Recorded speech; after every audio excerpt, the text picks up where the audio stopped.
Well, good morning, B1 Naz. It's such a blessing to be here with you guys today. I'm so honored when Pastor Jeff asked me if I would be willing and would like the opportunity to preach and really get to take another step forward into my calling. So we're going to be in Genesis 39 today. That's the first book of the Bible towards the end of it for anyone who might not be sure. And while I'm letting you guys get there, I'm just going to give myself a little bit more of an introduction. So for any of you that do not know, I am not one of the pastors here at B1 Naz, but I've been honored to be asked to speak. And I've had a call in my life to ministry and to preaching and to being a pastor since the age of 15 when I was called. And since graduating high school in 2019, I've gone on to Evangel University to pursue my undergrad in biblical studies and to later go on to seminary. So that's just a little bit about me. Not that it's super important, but just so you know who I am in case you didn't. So last week we're going to continue our series in Joseph. And when we last left Joseph last week, we saw his rise in prominence in his family. We saw his rise in favor with his father. We saw the hatred among his brothers for him because of his prominence, because of his position. And we saw the fall of Joseph as he was taken and he was thrown and then he was later sold as a slave by his brothers. So where we are leaving Joseph and where we're starting today is going to be in Genesis 39. And the theme of where we're going to be today is that doing the right thing doesn't always mean that good things are going to happen. There's a cynical phrase you could say that says that no good deed goes unpunished. And while sometimes it's true that good deeds and acts of kindness can backfire, there's no excuse to indulge in sinful behavior, to give in to what's easy, to give in to what others around us are asking us to do. It's a long-term investment, and it's only when we invest in our relationship with God over the long haul that we're able to see dividends in following Him. Doing the right thing is a long-term investment, and there's no other way to simplify that or put that down. And whenever we encounter a situation that requires a choice, we must do the right thing, even if we can get away with the wrong thing. And just as we will see Joseph does, just because something bad happens, it doesn't mean that it permits a sinful response. And I think that's going to be the overall theme for this. So we're going to start in Genesis 31. We're going to start in verse 1 and go through 6. Now Joseph, who had been taken down to Egypt, and remember this is right after he was just sold off to the Ishmaelites as a slave. So now Joseph had been taken down to Egypt, and Potiphar, an Egyptian who was one of the Pharaoh's officials, the captain of the guard, bought him from the Ishmaelites who had taken him there. The Lord was with Joseph so that he prospered, and he lived in the house of the Egyptian master. And when his master saw that the Lord was with him and that the Lord gave him success in everything that he did, Joseph found favor in the eyes and became his attendant. Potiphar put him in charge of his household, and he entrusted to his care everything he owned. From the time that he put him in charge of his household and all that he owned, the Lord blessed the household of the Egyptian because of Joseph. The blessing of the Lord was on everything Potiphar had, both in the house and in the field. So Potiphar left everything he had in Joseph's care. With Joseph in charge, he did not concern himself with anything except the food that he ate. And we're going to stop right there for a second and talk about this and set up this scene. So Joseph, his whole life was uphill. We were always on the rise. It was always prominence. It was always more power. It was always a better position. But sadly, life can't always be uphill. And we find him captured, sold into slavery, and betrayed by those he called family. And he's taken to Egypt, a foreign country, didn't know the language, didn't know the culture, didn't know the system, but he's brought to Egypt and is sold to Potiphar. And to give a little bit more background on Potiphar, Potiphar is described as an Egyptian officer or captain of the bodyguard. He led men who were elite, courageous, rugged. He wasn't like a merchant. He wasn't someone in the artisan business. He was the guy. He was a leader of men. There is no mention really of adjustments Joseph was forced to make and how he made those adjustments. talking about language, social standing, work expectations. As a cultural thing, Joseph came from a farming family in rural Canaan and is now a sophisticated upper class in Egypt. But we're talking about Potiphar, and so Joseph comes from this little place in Canaan, farming, rugged, rural, and now he's being asked to help lead not only the other slaves, but he's asked to be in charge of a household, an upper class household in one of the richest nations at that time. The other thing, we obviously can see that Potiphar was important to Egypt. Potiphar comes from the name Potiphar, which means he who was given by Ra. They were so impressed and found Potiphar to be such an important man in Egyptian culture that they gave him the name, he who came from Ra, who was the Egyptian sun god and the king of all their gods, I guess would be an accurate way to put it up. He was so important that they literally went around calling him, hey, gift from God. So we see Joseph, he's now arrived in Egypt, he's now been given to Potiphar, and now we see that Joseph is thriving. He's thriving as a servant of Potiphar. Potiphar was a wealthy and prominent individual in Egypt, and there were many things that would be required from the servants. Through Joseph's leadership abilities, things moved in a positive direction for Potiphar. Ancient Egypt was a land of great contrasts.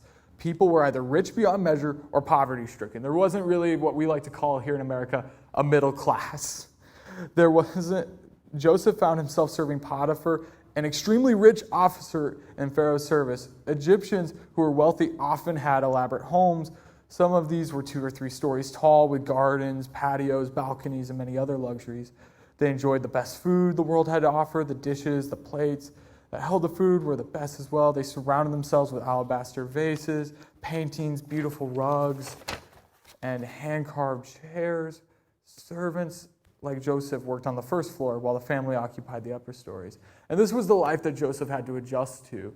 This was moving from rural farm community to an extravagant life where he's been put in charge of maintaining one of the richest families and households in Egypt and living in newfound luxury. So Joseph did not only survive in this new context, but he's thrived. God was in his life. Even though things did not look good, God allowed Joseph to be successful, and God gave Joseph everything that was required of a successful servant.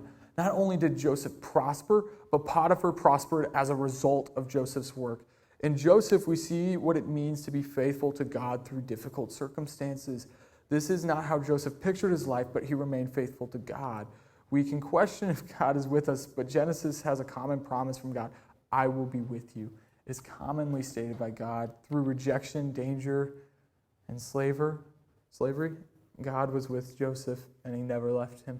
See, we are always put in these difficult, compromising situations, new jobs, new situations, new places we never thought we'd be in life, where we have to adjust, where we have to move, where we have to try to thrive in a new situation. We see that Joseph was allowed to do that. He was moving countries, he was moving positions, he was moving status on the totem pole, quite literally from the top to the bottom.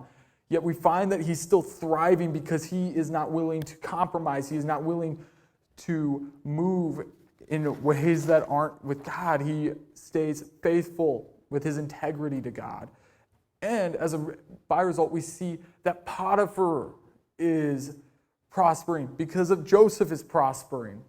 When we are following God, and it's not always going to be easy. This is not a prosperity gospel kind of message. It's not going to be easy. We see Joseph went from the top to the bottom before he could come back up.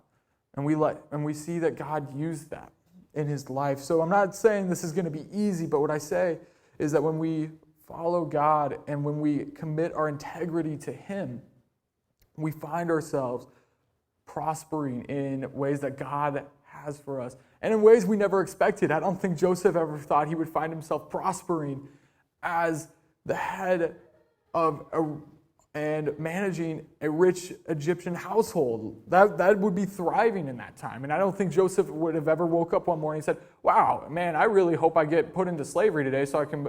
No. We find ourselves When we commit our integrity to God, He will use us in the most unexpected ways to make our lives prosper. And through our prospering, He will have those around us prosper as a witness to His testimony and His power. And because it says here that when Potiphar saw that God prospered him, that's when he put him in charge. See, Joseph's actions were noticed and recognized. It would have been really easy for Potiphar to not think twice about any of his servants. I mean, we don't know how many servants Potiphar had, but we also know that he was one of the more wealthy people in Egypt at that time. We know that he had a lot of servants. He had a lot of help in that time. And there was no reason for him to take notice on any of them, especially a foreigner from a land other than his own. There was no reason to look at Joseph. There was no reason to pay attention. But Potiphar recognized Joseph had talent. Potiphar didn't rise to a position of prominence without being skilled and talented. But he was talented in his leadership. And part of great leadership is being able to spot talent and leadership in others. See, Joseph was Potiphar's servant, but Potiphar saw how successful Joseph was, and it was advantageous for Potiphar to give Joseph more leadership and authority. Eventually, Joseph was the one in charge of all of Potiphar's house. While he might not have been able to articulate what was happening, Potiphar saw God at work in and through Joseph. The fact that Potiphar realized that the Lord was with Joseph shows Potiphar at least knew of Joseph's religious convictions. Joseph's God, whoever that was, had blessed him, and Potiphar recognized it. And Joseph was given more responsibilities. This is something that happens today. When an employee does a good job and has more potential, a wise employer notices it and promotes the employee. The employee is given more responsibility and opportunities to thrive. It was not easy for Joseph to thrive in this new context, especially how it's not easy for us to thrive when life throws us curveballs, when it's not easy for us to have to try to thrive finding a new job, finding a new relationship, finding new things in life where God leads us.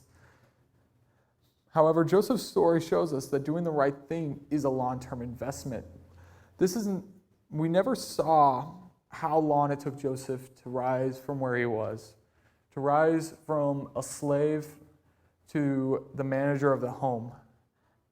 We have no idea what his life was like before then. We don't know how long it was, but we know that he had integrity and kept his integrity tied to God and his standards, and because of that, he prospered. He didn't take the easy way out. He didn't take the notion of instant gratification. Joseph's reaction to his situation was completely different than his brothers. As a result, we can see this parallel. As a result of their stress and frustration, they sold Joseph as a slave to get rid of him. They took the easy way out. They took the instant gratification. They were not willing to have the integrity. Joseph got sold as a slave and worked and kept himself pure, kept himself tied to God, and prospered in Egypt. And that is where we are finding Joseph, that he's been blessed. It appears that everything he turned touched to gold. Potiphar saw all the things that happened due to Joseph's leadership, so he put him in charge of more things. The reality is that Joseph's success was tied to the grace of God in his life. There's a distinct connect between God and Joseph.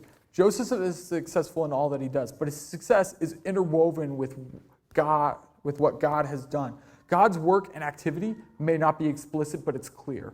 It is easy to gloss over the mention of God's activity in and through Joseph, but it is a major theme of what is happening. It is more than just God's blessing in the life of an individual. We seem to think that the main character of the story is Joseph, but it's really God. God working in the story to unfold his purposes. Even though Joseph is a human who's getting the attention, God is working to fulfill his promises to Abraham, Isaac, and Jacob. We are still in Genesis, and God's covenant to Abraham is still fresh in our minds. God made specific promises to Abraham and his descendants through Sarah. The God of the Bible not only knows the future, his plans, but he plans and shapes the future for his own glory. God is not reacting to the choices of humanity. God is shaping the future by his work in the present through people like Joseph. So this is where we find Joseph. He's been moved. He's been prospered. He is thriving because of his integrity that he's holding on to. But whenever we find ourselves at our highest points, that's usually when temptation, sin, struggles, the frustrations of living in a fallen, perfect world tend to find us. So we're going to pick up in the second part of verse 6 and read through 10. Now Joseph was well built and handsome, and after a while his master's wife took notice of Joseph and said, "Come to bed with me." But he refused. "With me in charge," he told her, "my master does not concern himself with anything in the house. Everything he owns, he's entrusted to his care. No one is greater in this house than I am. My master has withheld nothing from me, except you, because you are his wife. How then could I do such a wicked thing and sin against God?" And though she spoke to Joseph day after day, he refused to go to bed with her or even be with her. So this is where we start to find trouble again. We saw Joseph here, where he's here. He made his way back here. It's always at the top that we are finding our problems. It's always at the top. So Joseph had the criminal case of being too handsome. Guy was too good looking for it. He was too good looking. He couldn't help it. And Potiphar's wife thought so too. So we find that she is attracted to him. It tells us that he was good looking. It may have also been his hard work. It may have been, we have no idea. All we know is that she invited Joseph to come be with her. And Joseph, in his integrity, says no. This is where trouble starts to stir. It starts to stir when temptation starts knocking at the door, and it starts looking us in the eye, and we really have to wonder, where is our integrity going to stand? And we obviously can see Joseph's integrity at the moment is standing on the side of no, please don't, stay away. So Joseph is refusing his temptation. However, what I would like to point out is at the end of verse 9 is when he says, "No one is greater in this household than I am. My master has withheld nothing from me except you, because you are his wife. How then could I do such a wicked thing and sin against God?" Not sin against Potiphar, not sin against his wife, sin against God. Not that it would have been right or okay for Joseph to have betrayed the trust that Potiphar put in him by sleeping with his wife. But no, Joseph is more concerned in the integrity of God than the integrity of man. See, when we make the mistake of putting our trust in the integrity of man, we allow ourselves to bend a little bit. We allow ourselves to move a little bit because man is imperfect and they set an imperfect standard for their integrity. But when we hold to the integrity of God, it's a perfect standard that is unmoving. When we hold ourselves to the perfect standard, there is no excuse. There is no, well, this one time. So I love that Joseph, although he acknowledges the fact that Potiphar did not give him consent or give him, well, for lack of better words, access to his wife. Although Joseph recognizes that it would have been wrong on a human level and would have been a sin against Potiphar, he's more concerned with his eternal soul than his human position. And he is more concerned about the integrity of God than the integrity of man. So as we go on to continue, we find that, well, Potiphar's wife, she doesn't like no for an answer. So we're going to pick up in verse 11 and go through 18. So one day, he went into the house to attend to his duties. Being a great manager of the household, he's doing his stuff, he's doing his duties, and none of the household servants were inside. And she caught him by his cloak and said, "Come to bed with me." But he left his cloak in her hand and ran out of that house. When she saw that he had left his cloak in her hand and had run out of the house, she called her household servants. "Look," she said to them, "this Hebrew, he has been brought to us to make sport of us. He came in here to sleep with me, but I screamed. When he heard me scream for help, he left his cloak beside me and ran out of the house. She kept his cloak beside her until her master came home. Then she told him, that Hebrew slave you brought... Oh, sorry, I lost my spot. You brought us, came to me to make sport of me. But as soon as I screamed for help, he left his cloak beside me and ran out of the house." See, Potiphar's wife, she knew what she wanted. She was determined to get it. We find that there's one unfaithful day where Joseph doesn't get the easy way to say no. He doesn't get to tell temptation no and walk away that easily. No, he had to run away. He was caught. Potiphar's wife, had his cloak in her hand. She had him. No one else was around. So Joseph had no choice but to run away, regardless of what that would have looked like, regardless of the fact that it looked what it could have looked like, regardless of the fact that he was jeopardizing his human position because he had heavenly integrity. See, when Potiphar's wife caught his cloak and he ran and left it behind, he was running away from the humanly position that he was blessed because he wanted his heavenly integrity. Well, Potiphar's wife didn't like the fact that he ran away from her. It's one thing to say no, it's another thing to run out of the house. So she does what comes to her mind, and she screams for help, and she starts telling this story, this lie, because if she can't have Joseph, no one can. And she accuses him, and she creates this story about how he tried to take advantage of her and how he was the bad guy in the situation. See, our heavenly integrity might someday cost us our human position. Our heavenly integrity might someday cost us our job, our relationships, our family. We are so blessed to live in the United States of America. The amount of persecution, the amount of death, the amount of struggle we see in Christianity around the world is heartbreaking. And it's incredible to see the sacrifice those will give up. They will give up everything, human position they could have, all for their heavenly integrity.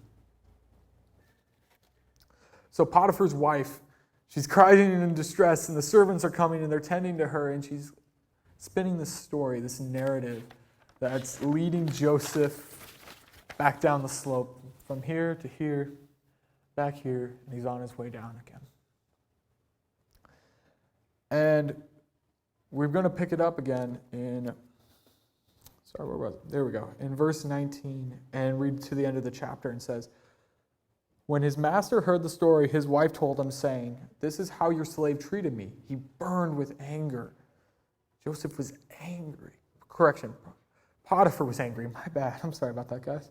Joseph's master took him and put him in prison, the place where the king's prisoners were confined. But while Joseph was there in the prison, the Lord was with him, and he showed him kindness and granted him favor in the eyes of the prison warden. So the warden put Joseph in charge of all those held in the prison, and he was made responsible for all that was done there. The warden paid no attention to anything that was under Joseph's care, because the Lord was with Joseph and gave him success in whatever he did. So we find Joseph in the highs and the lows of life that just seem to fluctuate, that seem to bring him from a great place to a bad place. And then the Lord prospers him, and then something happens again. And we're left with a rather sad parallel to our own lives of ups and downs. And the only thing constant that we find in Joseph's life is his heavenly integrity and his faithfulness to God that holds him. And although he's not always up here, he's always steady with God. He knows that when he lands here, he will be able to move back up. Is anyone here a hiker, mountain climbing, anything?